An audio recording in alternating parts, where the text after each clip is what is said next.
Weekend में mutton खाने का मन कर रहा हो और आपके पास टाइम नहीं है एक लंबे प्रोसेस को फॉलो करने के लिए और ना ही मैरिनेशन करने के लिए, तो सिर्फ 2 इंग्रेडिएंट से, नमक और मटन से बनती है ये नमकीन गोश्त रेसिपी। बहुत ही टेस्टी होती है। आइए देखते हैं कैसे बनता है नमकीन गोश्त। Hi guys, welcome to my channel Bhojan Bharat. तो आज मैं अपनी ग्रोसरी करने गई थी और मुझे दिखा फ्रेश मटन। मैं सोचा क्यों ना नमकीन गोश्त बना लिया जाए, जिसमें बहुत ही कम इंग्रेडिएंट है और बहुत ही जल्दी बनता है। उसमें 2 प्याज लिए हैं मीडियम, लहसुन अदरक का पेस्ट मैंने खुद बनाया है फ्रेश, गार्लिक के 6 जवे लेके और उसमें अदरक का थोड़ा सा टुकड़ा लेके उसको मैंने कूटा है कुटनी में। मैंने 4 से 5 हरी मिर्चें ली है। कुकर गर्म हो चुका है तो मैंने डाल दिया इसमें ऑयल। इसमें आप डाल देंगे गोश्त। अब इसमें मैं ये कुटा हुआ जिंजर गार्लिक पेस्ट डाल रही हूँ। अब इसमें मैं हरी मिर्च डाल रही हूँ। मैं इसमें बस पिसा हुआ गरम मसाला डाल रही हूँ। ये हिमालयन सॉल्ट मैं डाल रही हूँ, उसमें थोड़ा तेज होता है, ध्यान से डालिएगा।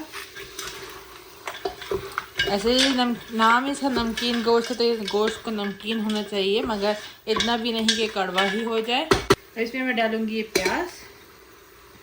तो थोड़ी देर पकाएंगे, इसका पानी निकल आए तो आपको अंदाज़ा हो जाएगा कि इसमें कितना पानी डाल के इसको गलाना है।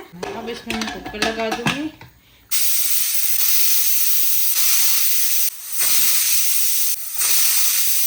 छह सीटियों के बाद अभी मैंने कुकर खोला है। गोश्त का अपना पानी निकला है, लग तो रहा है कि गोश्त गल गया है।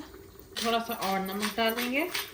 इसमें मैं कुटी भी डालूंगी फ्रेश। अभी ज़्यादा मत डालिएगा, आखिर में टेस्ट कर लीजिएगा। नमक और काली मिर्च आप उस पर भी डाल सकते हैं। मैं इसमें 3 क्वार्टर दही डाल रही हूँ। यहाँ से अच्छे सीटी के बाद हो जाना चाहिए।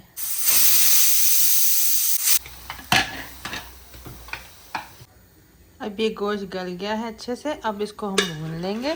पानी देखिए, इसमें इतना सारा पानी दही के साथ निकला है। दही और सा पानी, इसको सारा खुश करना है। अब हम ग्रेवी को और थोड़ा ड्राई करेंगे। उसके बाद ये देखें, तैयार हो गया है हमारा नमकीन गोश्त। इसको धनिए और हरी मिर्च के साथ आप गार्निश करें। मटन कितना टेंडर है और बहुत ही टेस्टी होता है। आप इसको रोटी के साथ खा सकते हैं, नान के साथ खा सकते हैं, आप चाहें तो इसको ऐसे भी खा सकते हैं।